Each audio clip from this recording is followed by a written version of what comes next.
Hello YouTube, welcome back to another game of StarCraft 2 Legacy of the Void. This is going to be another best of 5 series between our two Protoss players, Harstem and Nice.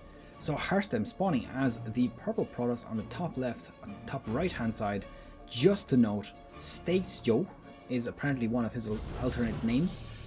But Harstem is on Team Invasion Esport and he's from Netherlands. Now I believe that is Harstem himself actually, so just a bit of a troll account or something like that. His opponent, also a Protoss, spawning as the blue Protoss right here. And this is Nice, and he is on Team Braveheart, and he's from Taiwan. So let's see how this one plays out. Now the score for the first one is about to be displayed on the screen, so of course if you've missed the previous game, go to the description and watch the previous game first, because that is of course super important.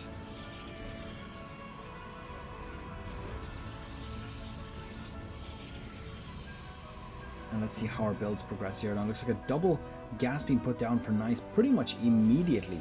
Now that is definitely a sign of a bit of early tech, because you generally would not see two gases coming down immediately. Now two gateways have been put down as well, which means that he's obviously expecting to probably pump out double the depths at the beginning. The question is going to be, is it going to be a depth, or is he going to just go straight for tech? But honestly, I think that it's probably going to be a depth. It would make sense. Also has a pylon here quite early inside of his mineral line, so the question is going to be whether that is going to be used for defending, or if he's just going to basically put down like a Stargate behind here. Now just a note, Harstem also gone for the double gas.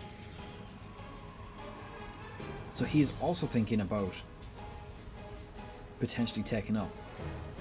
But we will see how he goes about that. Whether he's going to go for the tech or whether he's going to go for just the depths. Now, just to note, Nice has actually blocked himself off completely.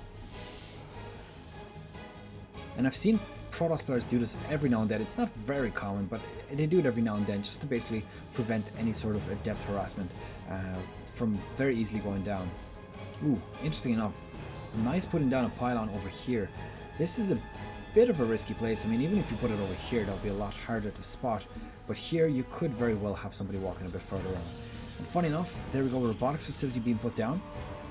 And a depth being on the way as well. And we do have stalkers on the way. So I'm assuming that this is going to be immortals on the way as well. So basically just bring this forward to have it in a very close position to attack. Now this stalker chasing after the probe, and I wonder why this probe is going in this direction. Now these adepts are going to see that there's nothing going on in that base, which of course is good for him. This means that he's not too far behind. Robotics facility is about to complete. Is he going to pump out immortals? Yes he is. Immortals on the way. I love the way that exploded. That was pretty damn cool. Now two stalkers, an immortal, and rather an adept already here, so it's going to be just barely favoring Nice. Actually, with that third stalker, I believe that favors Harstem at that point. Now, just a note, pylon being put down here. The overcharge still costs 25 energy in this patch. This is played just before the nerf.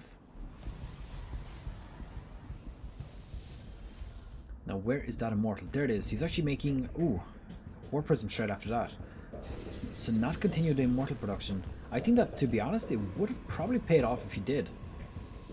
I mean, his opponent is probably going to get his own immortal very shortly. No, he's actually going for an observer. This is actually quite crucial if you think about it. I mean, this means that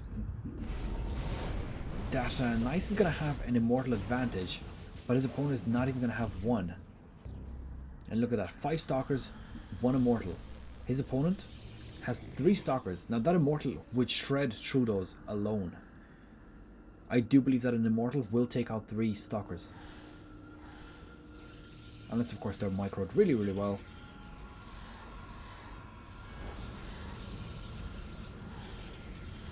I think that's cheating. The fact that you can actually load up units into a War Prism when it's deployed, I think that's a bit overpowered.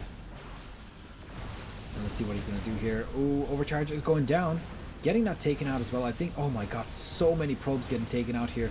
This is beautiful play right here, right now. 12 probes have been destroyed already from Hearthstem. More deaths being morphed in as well. There is an actual sentry and another stalker. Now the immortal has been sniped off there. And there is a stalker or an immortal for Hearthstem on the other hand. So he is looking to do quite well here to hold off against this. Very well played to hold off against that. I mean, he did have a superior army on his doorstep, but holding off against it is quite an achievement. And look at that, he's pumping out more and more immortals, which is exactly what he needs to do, I think. Just keep making those units, increase your army size, and okay, let's not get too greedy with this stalker now, or with this immortal. Now, are we going to see some immortal versus immortal action? No, we're not. And what is he going to do with this?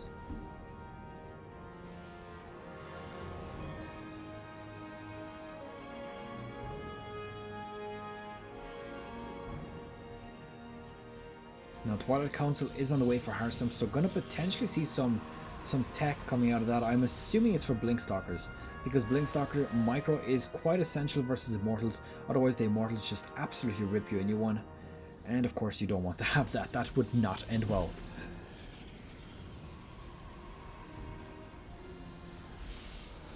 So let's see.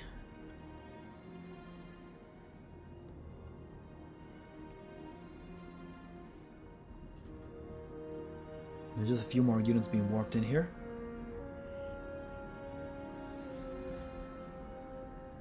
Looks like worker supply is heavily favoring Hearthstone at this point. To be honest, I would not be surprised if he can hold us off quite easily at this point. I mean, the army supply is very heavily favoring him. He has a big worker advantage as well. Now, if you look at overall supply, 86 to 56, that's 30 supply. Well, let's see, he's going to chase him. No, he's not. Looks like Blink is the choice of tech, as I thought. It made perfect sense. And let's see what's going to be going down here. Looks like just 2 more pylons, just to potentially get himself a bit of extra defense.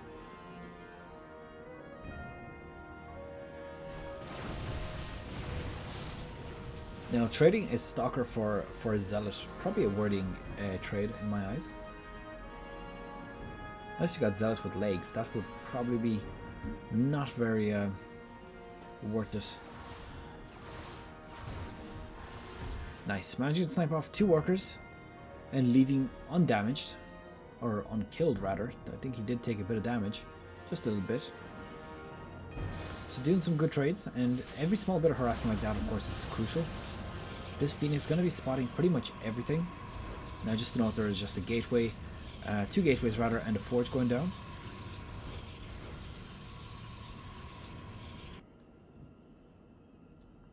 And he's decided to back off from this. And he's continuing production out of this. Question is going to be, is that going to get spotted or has it been spotted? No, it hasn't. So he's not actually aware of it.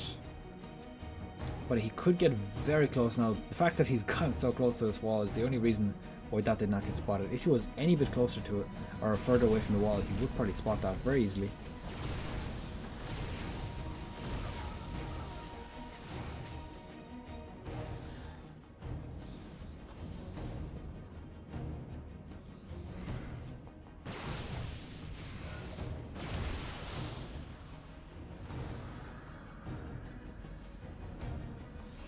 Now, just a note for the viewers, on both on live stream and of course in the video video on demand afterwards. I've started streaming. I'm not streaming on Twitch anymore because Twitch just does not seem to agree with my connection. I don't know why. So I'm pretty much streaming on YouTube directly. You have to be a partner to do it. So luckily I'm partnered with my channel, so that way I actually have the rights to do it.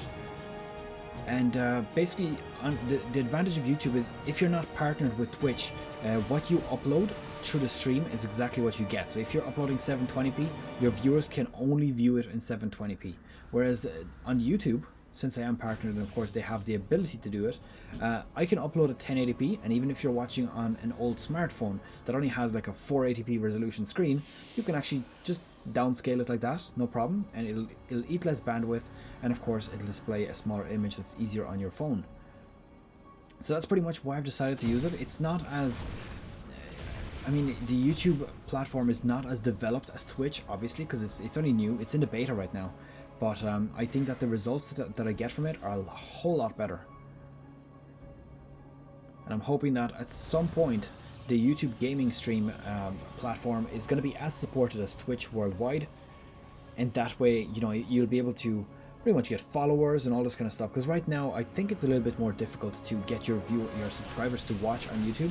You can set up an event, which is exactly what I've been doing, but unless you can set it up, I think, like a few days in advance, you're probably not going to get a whole lot of viewers unless your channel is huge, of course. There we go, a bunch of damage going down. I think that this is actually heavily favoring Harstem's army, and that is exactly the situation. Looks like he's taken the game. And just to note, I forgot to include the score. We're currently at 2-0 in favor of Harstem. So currently, very nice outcome for him. So if he wins the next game, he will be moving on to the next round. And that is pretty much it for game number 2 between Harstem and Nice. A Nice versus Protoss. Protoss versus Protoss, and no pun intended there as well. And that's pretty much it. There's no question in the series. If you want to leave any comments below, of course, you're very welcome to. I'll see you guys in game number 3.